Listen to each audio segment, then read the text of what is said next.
Mesdames, Messieurs, encore une fois, bienvenue dans ce numéro de votre émission Vif du sujet. Cette émission transversale permet de décortiquer tous les sujets ayant trait à l'actualité nationale. Aujourd'hui, nous avons comme invité sur ce plateau M. Elhadj Boubacar Fofana. Il est le président de la Fédération nationale des artisans de Guinée, membre du Conseil national de transition, mais également il dirige le réseau des opérateurs économiques du secteur agroalimentaire. Donc nous avons affaire avec une personne ressource. Avec lui, nous allons débattre de plusieurs sujets. Elhadj, bonjour et bienvenue. Bonjour. Je vous remercie d'avoir m'invité à aborder certains éléments que nous pensons que ça peut contribuer au développement socio-économique de la nation. Oui. Ok, Elhadj, tout d'abord pour commencer, aujourd'hui, quel est le rôle, l'importance des institutions consulaires patronales en République de Guinée? Vous savez que les organisations, après la libéralisation de l'économie nationale, après la venue du monde sur la vie démocratique, il fallait avoir des structures qui peuvent animer la vie sociale et économique. Et chaque structure a son importance. L'un ne se fauche pas avec les réalités de l'autre. Les attributions sont claires. Mais elles arrivent chez nous, en Guinée, un problème un peu d'amalgame par la méconnaissance des rôles et l'utilité de chaque structure. Aujourd'hui, les chambres consulaires sont à la traîne parce que les gens pensent que leur utilité, son importance n'est pas très, très grande pour la vie de l'économie nationale. Mais non. Les chambres consulaires sont créées par une loi. Les chambres consulaires n'ont pas le droit de manifestation de la rue. Les chambres consulaires sont des structures parapubliques et les chambres consulaires doivent accompagner la politique du gouvernement en matière de développement économique. Ça, c'est le rôle des chambres consulaires. C'est pourquoi son secrétaire général est toujours nommé par décret, par le chef de l'État, et que la vie administrative des chambres sont animées par ce secrétaire général, secrétariat général, et à un bureau exécutif qui est élu par les opérateurs économiques. Différemment du patronat, laquelle est mise par une convention internationale qui n'est pas régie de nos lois, qui a été acceptée par les pays qui ont adhéré et ratifié ces conventions. Ils sont un syndicat des employeurs pour protéger les entreprises et des employeurs vis-à-vis de leurs travailleurs et vis-à-vis des États. Ceux-là, ils ont le droit de manifester, ils ont le droit de réclamer, ils ont beaucoup de droits qui n'est pas lié aux droits des institutions consulaires. Ok, vous parliez tout à l'heure du rôle, de l'utilité, de l'importance de toutes ces institutions consulaires, patronales et autres. Aujourd'hui, revenons un peu sur la structure que vous-même vous dirigez, qui est la Fédération nationale des artisans de Guinée. Parlez-nous un peu de l'historique de cette structure, mais également son organisation et la structuration. Ok. L'historique de la Fédération nationale des artisans de Guinée, après la démarche de la Guinée vers une économie libérale, il y a eu effectivement la création d'une chambre de commerce. Et ça, c'est depuis le début de 1985-86. En 1989, il y a eu l'initiative de création des organisations. Pour l'artisanat, moi, Fofana, je suis boulanger de profession. Et mon activité, c'est faire le pain. Le problème qui s'est posé, l'artisanat était reparti dans 4 à 5 départements ministériels, dont l'agriculture, l'industrie, le ministère de l'urbanisme et de l'habitat, le ministère de la pêche et le ministère de la culture. Ces 5 départements, chacun gérait son artisanat à côté de lui, et laquelle l'artisanat est réparti en 8 sous-secteurs d'activité, laquelle sont les métaux, le bois, l'alimentation, etc. Mais 3 grandes actions sont là-dedans. La première, c'est l'artisanat d'art, que tout le monde reconnaît. Ça fait 30% ou 25% de l'artisanat. Il y a l'artisanat utilitaire qui fait à peu près 50% ou 60%. Quand vous dites artisanat utilitaire, qu'est-ce que cela veut dire? L'artisanat utilitaire veut dire tous les bâtiments où nous sommes, c'est les maçons, les menuisiers, les tailleurs qui font vos coutures là, et les décorateurs qui ont décoré là où nous sommes, etc. Tout ce qui va à l'amélioration de la vie de la personne.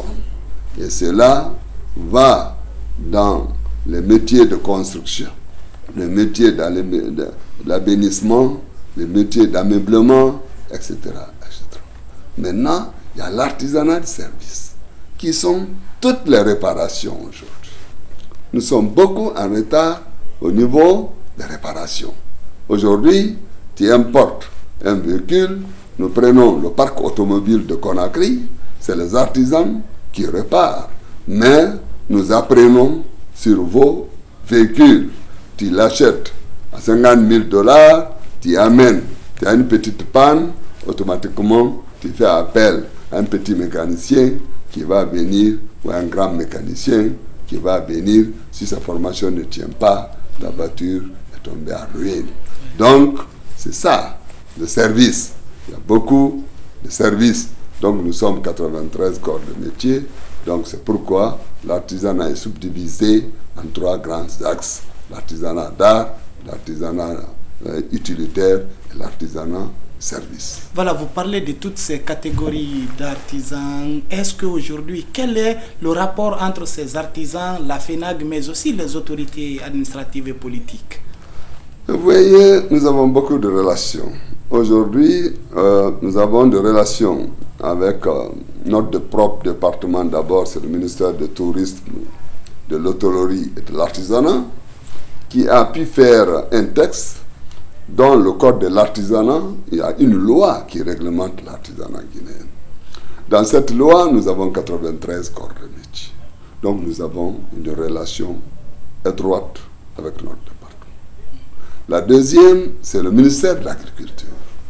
Tout ce qui est la production, la transformation, la consommation, les équipements de ceci ne peuvent être faits que par les artisans aujourd'hui à 80%. L'exemple, pour le ministère de l'Agriculture, tout ce qui est la mécanisation de l'agriculture. Donc nous avons une relation avec le ministère de l'Agriculture et la fabrication des équipements de production. Nous avons une relation avec le ministère de l'Industrie et des PME, parce que tout le monde sait que les PMI, PME et les micro-entreprises prennent 80% des activités des nationaux guinéens. Les grands ensembles, les grandes sociétés ne sont pas purement guinéens. Ce sont des droits guinéens, mais purement guinéens se trouvent à l'informel productifs. Donc, nous avons une relation avec eux. Nous avons une relation avec le ministère de la formation professionnelle, dont des conventions existent entre nous, des échanges sur la formation et la finalisation des formations, la délivrance des diplômes et autres. Dans le côté pratique, oui, on travaille, on collabore ensemble. Mais est-ce que c'est... Nous avons une relation avec le ministère de la Jeunesse, laquelle aujourd'hui, nous formons à peu près sur le tas à Conakry plus de 35 000 jeunes.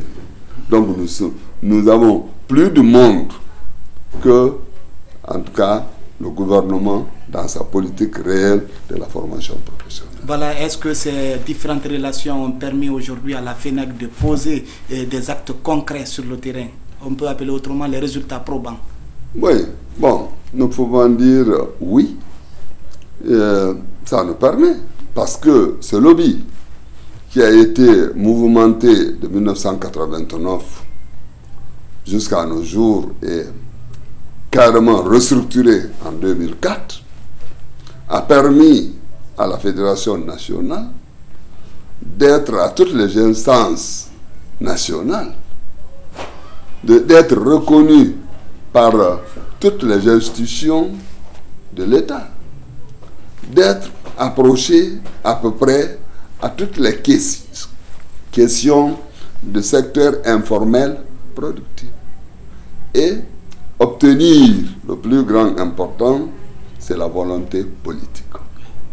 Et aujourd'hui, la volonté politique du président de la République ne fait pas défaut, parce que la première organisation reçue par le président est faire une journée entière à débattre tous les sujets, c'est avec bel et bien la Fédération nationale des artisans de Guinée. Donc, mais tout n'est pas rose à ce niveau, parce que dire une chose, mettre sur le papier et la mise en œuvre, l'appliquer, c'est différent. Jusqu'au maintenant, on traîne parce que il y a quand même une lenteur dans le fonctionnement même et la compréhension même de certains administrateurs. Donc aujourd'hui, nous avons ce problème dont les résultats sur papier, le résultat sur les engagements n'est pas le résultat dans les entreprises. Ce n'est pas le résultat qui se trouve sur le perfectionnement de nos braves ouvriers et ouvrières. Donc, ce n'est pas ce résultat. Selon vous, à qui la faute? Est-ce que c'est l'État qui ne joue pas un peu son rôle, ou bien expliquez-nous un peu ça, à qui la faute? Vous savez, les gens oublient. La Guinée est un peu très jeune en matière de libéralisme économique. La Guinée est très jeune. Les autres, des années en année, ils n'ont pas fait une rupture à des actions libéralistes économiques privées. En Guinée, nous avons eu une absence dans le temps et nous avons repris après les autres, dont de nombreux éléments étaient déjà en vue. Quand tu regardes le bloc de Limois, tu vois le bloc des anglophones, tu regardes la Guinée, tu te trouves que la Guinée est un peu isolée dans la grande marge de l'intégration. Et à partir de là, ça fait un problème sur même la compréhension de nos cadres. Donc nous sommes un peu en avance sur un peu l'administration qui n'a pas la chance de se déplacer toujours et voir avec tous les frais qui est lié à ça.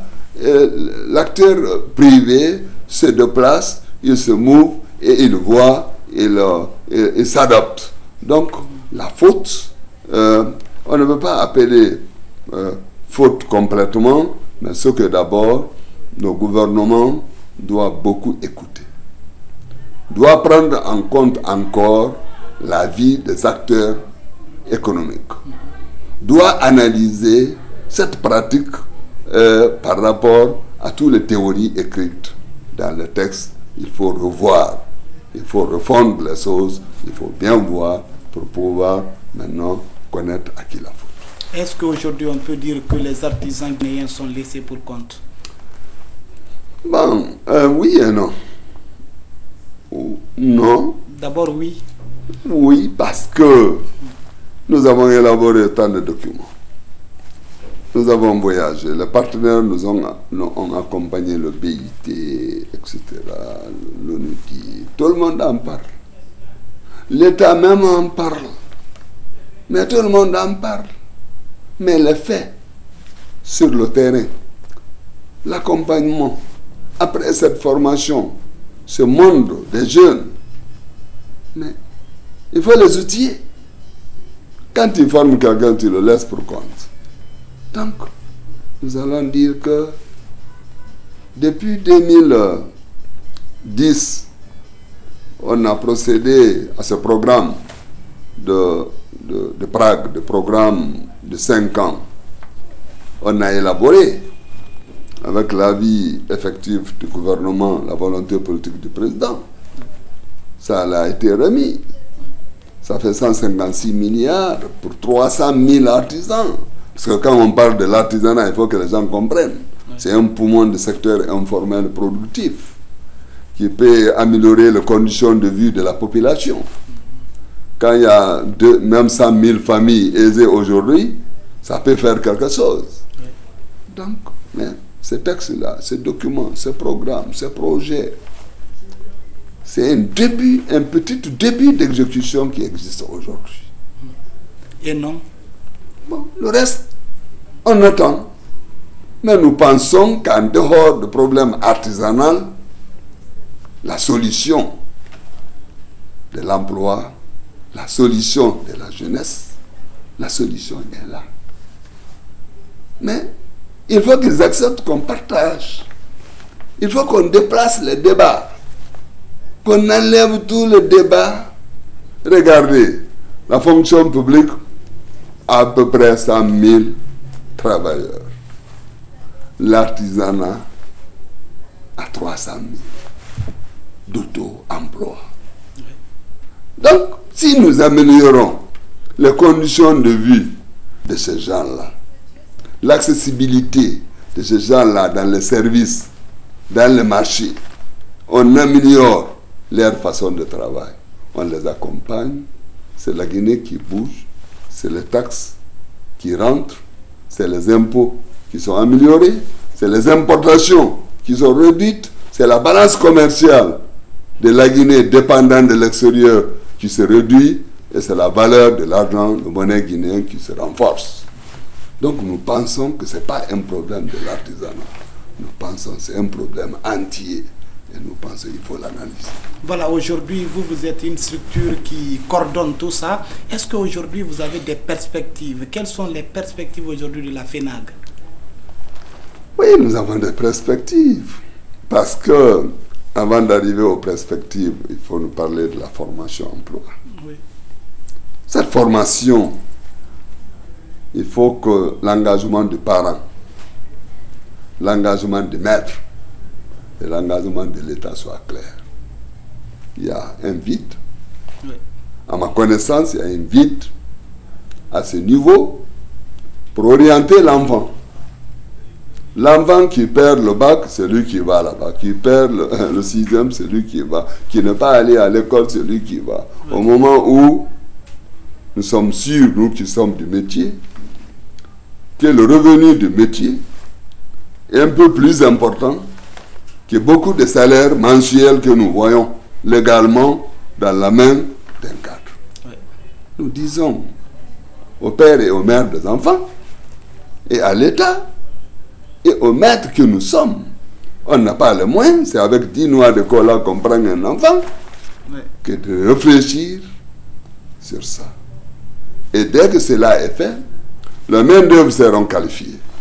L'utilisation de ces main-d'œuvre sera normale. en ce moment, il y a formation, emploi. Il y a l'apprentissage d'abord, il y a formation après, il y a perfectionnement.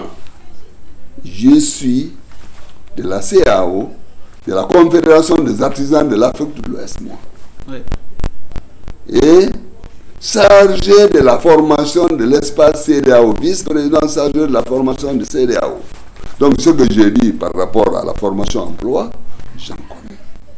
La formation duale a commencé en Guinée, dont les écoles professionnelles qui font la théorie, oui, et les apprentis qui font la pratique dans nos ateliers sur l'OTA échangent par jour, 4 heures par là, 4 heures par là. Cette formation, c'est les Allemands qui ont apporté, qui ont appuyé l'UNFPP, laquelle la continuation est mutisée un peu aujourd'hui. Nous voulons que ça soit revu. Si ce n'est pas avec l'UNFPP ou l'UNFPP, dans d'autres cadres, mais pour que cette formation continue, parce qu'il a intérêt que nous avons des ouvriers qualifiés en Guinée, sinon toutes les bombes qu'on se dit aujourd'hui, minières et autres, les revenus seront partis ailleurs. Oui, mais il y a beaucoup qui disent aujourd'hui que la formation reçue aujourd'hui dans la plupart des cas ne colle pas aux réalités du marché du travail. Est-ce que vous partagez cet avis? Oui, parce que ceux qui sont formés sur l'OTAN ne sortent pas avec un diplôme, une attestation, des niveaux et autres. L'État n'a pas voulu. Pour le moment, on n'a pas arrivé à ça. Le comité paritaire sont dit dans le texte, mais ça n'a jamais fonctionné. Donc, ce qui veut dire, le repère d'un artisan guinéen, c'est de dire, ah, c'est moi qui ai travaillé la maison de M. Camara, M. Diallo ou M. Conté. Il n'a pas de repère sur papier qu'il peut exhiber. C'est pourquoi il est toujours sous-traitant par rapport à un artisan sénégalais, un artisan ivoirien, un artisan togolais, un artisan béninois. Donc au moment où nous sommes des maîtres par rapport à certains d'entre eux, mais nous serons le sous-traitant derrière eux parce que nous n'avons jamais eu la chance d'avoir simplement cette réflexion, avoir un document à la fin de la formation. Cela fait qu'il y a un amalgame. Qui connaît, qui ne connaît pas. Oui. Maintenant, qui connaît, qui ne connaît pas, comme toute la population a ça dans sa tête, on dit carrément, dès qu'on tombe sur un artisan qui a fui son maître, on dit non, les artisans guinéens sont comme ça. Les artisans guinéens ne sont pas comme ça. Les artisans guinéens sont connus au Gabon, ailleurs, partout dans le monde. Mais en Guinée, ils ne sont pas connus. Parce que ce document-là, il faut le mettre en place, il faut mettre le comité paritaire, il faut que ça fonctionne pour vous dire exactement dans les statistiques, voilà un artisan, dès qu'il sort son papier, tu sais ce qu'il est spécialiste. Tu peux l'utiliser sans aucun gêne. Voilà un peu pourquoi l'emploi formation ne marche pas, parce que l'informel est laissé pour lui-même, donc il faut la réfléchir. Ok, il faut la réfléchir et tout ça là, on a compris. Et aujourd'hui, revenons un peu sur les perspectives de la FENAC. Est-ce que vous prenez tout ça en compte? Oui, bien sûr. Aujourd'hui, nous avons une grande approche, parce qu'on avait approche géographique, qui nous ont pas amené très loin, de 2004 jusqu'en 2009-10, après la bonne structuration. Nous avons fait l'approche géographique. Dans la fédération nationale, parce que la présentation de la FENAC, c'est ça. Nous avons des cellules de base de Conakry 90, brièvement des comités d'artisans dans ces grandes sous-préfectures et dans les CRD. Nous avons les fédérations et les unions associations au niveau préfectoraux et communaux. Nous avons, ceci élu la fédération préfectorale communale, la fédération élue régionale, les régionaux et les unions nationales maintenant, les deux pieds qui est la FENAC, 10 unions à 13 unions nationales, plus les 8 régions, fédérations régionales qui ont mis la FENAC. Nous avons marché sur un pied qui est l'approche régionale géographique. qui n'a pas apporté directement l'appui aux petites entreprises. Nous avons rapproché sur le deuxième pied maintenant. Nous sommes en train de marcher pour effectivement l'approche filière. Ce sont ces apports filières qui nous ont amenés à rédiger le PRAG, le programme de l'harmonisation de l'artisanat guinéen, qui est 156 milliards, qui touche à tous ces aspects. Avec l'appui du PNUD, nous avons pu tenir, et les autorités compétentes, à la personne jusqu'au chef de l'État lui-même, nous avons fait des retrouvailles de la base au sommet. On a sorti un programme de 5 ans qui colle effectivement du mandat du chef pour que vraiment l'artisanat puisse être. Et par cette volonté, cette année 2013 a été décrétée dans le discours programme du chef de l'État comme l'artisanat après l'agriculture, secteur prioritaire. Donc nous sommes sur l'année du secteur prioritaire, dont la Guinée a bénéficié d'abriter le programme CODEPA, c'est le programme sous-régional. Et moi aussi, j'ai été réélu au niveau d'Abidjan sur l'espace CEDEAO comme vice-président chargé de la formation. Les deux éléments réunis nous amènent la Confédération à réfléchir par le succès que la Confédération a eu à travers nos fédérations pour créer une confédération de l'Union africaine. Donc, c'est pour vous dire, nous avons une première perspective dans le cadre d'organisation. Nous avons une autre perspective dans le cadre d'amélioration de la vie de nos artisans par l'approche d'obtention des marchés. Aujourd'hui, dans le cadre des équipements proches récolte, le chef de l'État nous a donné, avec le gouvernement, des étudieuses pour un test. Si nous sommes sérieux, avant même qu'on nous paye aujourd'hui, vous allez passer filmer. Nous avons produit 600 étuveuses, donc une peut faire 1 tonne 200 jours. Oui.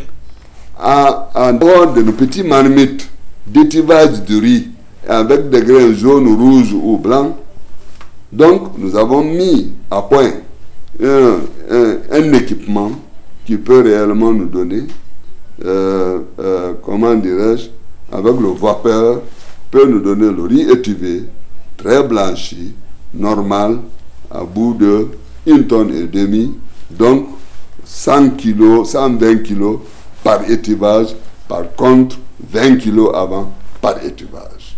Oui, j'ai même assisté une fois à la remise d'un premier lot avec le ministre de l'Agriculture. À quel niveau se trouve le projet? Est-ce que ça continue toujours? Oui, ça continue aujourd'hui. Oui. Il y a 50 ateliers artisans par rapport à 4 régions administratives participent à la production en groupe à travers la Guinée.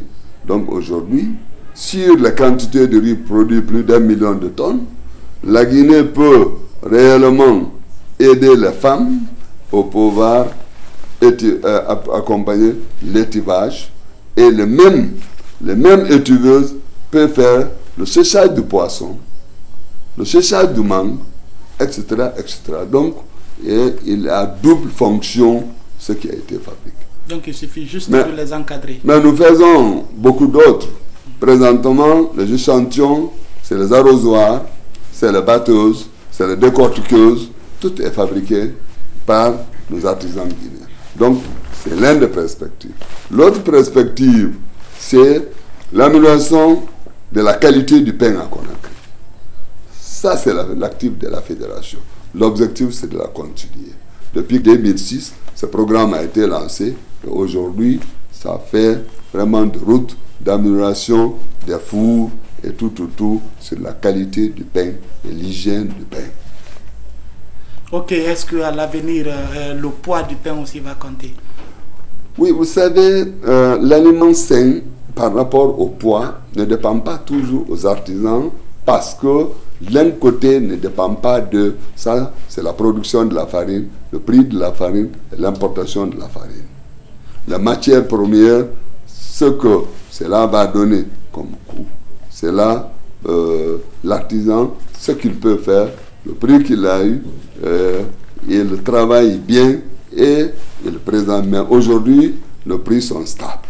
Voilà, nous arrivons presque au terme de cette émission. Aujourd'hui, le chef de l'État dit produire ce que nous consommons et consommons ce que nous produisons. Est-ce qu'aujourd'hui, pour atteindre cet objectif, le chef de l'État doit tenir compte de certains facteurs? Oui, bien sûr. Consommons ce que nous produisons ce que nous consommons. Je voulais vous dire d'abord, avant d'arriver, l'accessibilité et la disponibilité alimentaire. C'est un facteur, il faut accompagner la démarche. Je peux vous dire qu'avant, on était à 400 et quelques mille, à 500 000 tonnes d'importation. Par l'action du chef de l'État, non seulement il y a la stabilité du prix du riz pendant 2 ans, oui. C'est très important, mais il y a un excédent commercialisable sur le marché. Mais la politique commerciale de produits locaux n'est pas très efficace par rapport à l'engagement au niveau de la production. Donc la production est en avance sur nous par rapport à la politique de la commercialisation et les moyens d'intermédiaires mis en place. Et en 2 mots, qu'est-ce qu'il faut faire par rapport à la commercialisation? Mais d'abord, vous savez que dans tous les autres pays, il y a des centres qui sont créés, il y a les marchés, il y a les infrastructures pour le faire, mais il y a les moyens financiers pour le mettre. C'est ça qu'on appelle le crédit de campagne. En Guinée, il n'y a pas ce slogan. Et ces slogans sont frappés à des taux moindres pour que les gens accèdent à des financements pour pouvoir réellement travailler. Parce que tout ça, le résultat, c'est le pauvre consommateur qui en pâtit. Donc, il faut travailler pour que le revenu des producteurs soit amélioré, mais encore le consommateur a quelque chose sur la table, laquelle est accessible. Et là, j'ai un dernier mot à l'endroit de tous ces artisans qui vous écoutent ou qui vous écouteront. Mais mon dernier mot sur tout ça, nous allons dire d'abord à l'État de faire une table ronde de financement, d'appel de tous les partenaires pour que ce monde qui connaît, qui est professionnel, ne sont pas pour que cette production colle directement au slogan « Consommons ce que nous produisons », mais consommons ce qui est de qualité. Mais de qualité, ce n'est pas seulement l'homme, le savoir, c'est les équipements, oui. C'est le financement, oui. C'est le marché. Donc, il faut une table ronde pour décider, pour que le revenu de la population, la lutte contre la pauvreté soit claire. Et un autre élément, que les artisans revoient directement au sein de leur atelier, leur famille, l'amélioration de la qualité pour que la demande puisse trouver une offre normale. Donc, je voulais dire juste qu'on tourne le débat vers aujourd'hui. Nous remercions Évasion de commencer ce débat parce que chaque point-là mérite d'approfondissement. Nous allons dire que vaut mieux que nous discutons sur les problèmes socio-économiques et le revenu de la population au lieu de consacrer tous les débats vers politique politicienne. Je m'excuse, je sais que c'est très important cela, mais d'autres aussi sont importants comme la vie de la société. Donc, voilà un peu ce que je peux dire à mes artisans, c'est d'avoir le courage de continuer leur formation, de ne pas perdre à eux la volonté qui les anime, l'espoir de bien vivre demain. Je sais que le gouvernement nous écoute, je sais que les partenaires vont nous écouter parce que nous ne luttons pas pour nous-mêmes, on dit pour nous tous. Voilà, mesdames, messieurs, c'était là le dernier mot de El Hadj Boubacar Fofana, qui était aujourd'hui notre invité. Il est membre du CNT, Conseil national de transition, Commission économie, finance et plan. Il est également président de la Fédération nationale des artisans de Guinée. En même temps, il dirige le réseau guinéen des opérateurs économiques du secteur de l'agroalimentaire. C'est lui donc qui était notre invité aujourd'hui. Elhadj, merci. Merci bien.